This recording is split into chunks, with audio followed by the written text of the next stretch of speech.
dikeker mulu. Karena kalau cerita ini dikata halu, cerita ini dikata khurafat. Nah sekarang saya bicaranya Quran aja dah. Kalau Quran dikata khurafat berarti yang ngatain bukan Islam. Karena nanti ujung-ujungnya nanti khurafat, nanti ujung-ujungnya cerita Quran dikata khurafat nanti. Karena semuanya dalam Al-Quran itu nggak bakal masuk akal. Banyak cerita Sahibul Kahfi, cerita tentang seorang daripada umat Nabi Sulaiman alaihissalam yang bisa memindahkan singgasana Ratu Bilqis.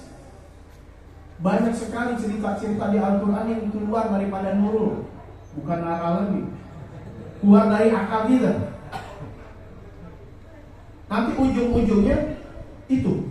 Karena Anda suka sering baca komen-komen medsos. Ada orang ceritakan, bikin postingan tentang perang daripada perang Mu'tah. Nggak tahu perang Mu'tah nggak nih?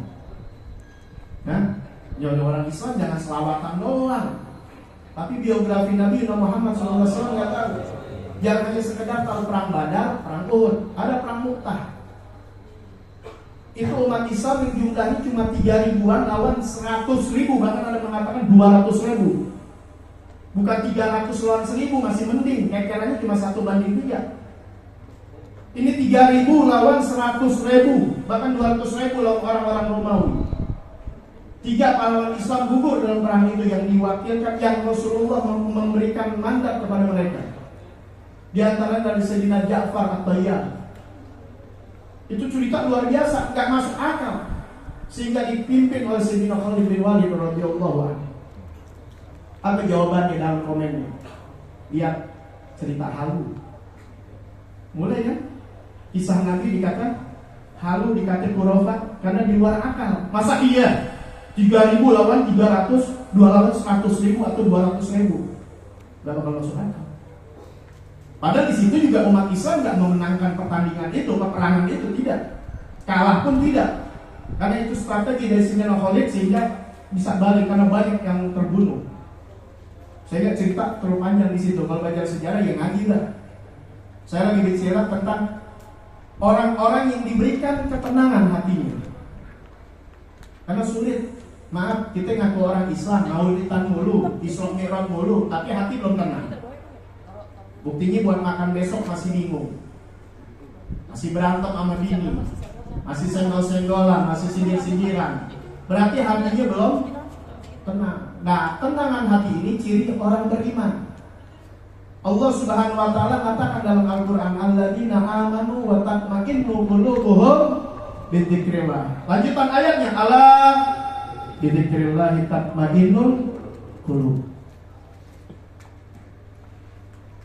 Balik dulu kan. Ya adabnya kalau lagi bicara jangan ada yang berikan makanan ataupun beri minuman. Ya terganggu. Ini saya punya guru dulu gitu. Saya Walid lagi bicara, kadang dagang-dagang. Pak, jangan bikin timbang. Ini orang besar. Ya, bikin timbang. Jadi taruh dulu kalau mau dibagiin tadi lagi baca gosida. Ya saya emang begini nih Betawi, ngomongnya belakang belum terima kagak, syukur terima kagak syukur. Paham ya? Betawi saklek aja lah. Daripada saya ngomong nggak dengerin. Makanya kenapa handphone saya suruh taruh dulu, terus saya suruh siapa namanya? Panitianya, sebab nanti kalau kena saya entar. Saya kalau kena itu ada masalahnya, kalau nggak ada masalahnya saya nggak bakal ngomong. Ada maling baru saya tembak, ibarat kalau nggak ada maling tembak maling. Paham kan ya? Ada maling baru, kalau nggak ada malingnya masih ditembak. Ya, makanya main handphone simpan dulu daripada tembak bentar. Karena ini masalahnya, ini masalah ketenangan hati. Tenang hati itu bukan karena kita banyak selawatan, bukan, belum, nanti bukan itu aja. Yang namanya kita tenang hati bukan karena kaya. Oh, banyak yang kaya, kalau dia tenang hatinya nggak bakal korupsi. Korupsi kan kata takut miskin. Buktinya mak bapak kita tukang daun. Anak 10 hidup, tenang aja, dapat 20.000 ngipas-ngipas. Lalu yang kerja kita masih bingung. Pikirin tuh, padahal ngaji sih rajin.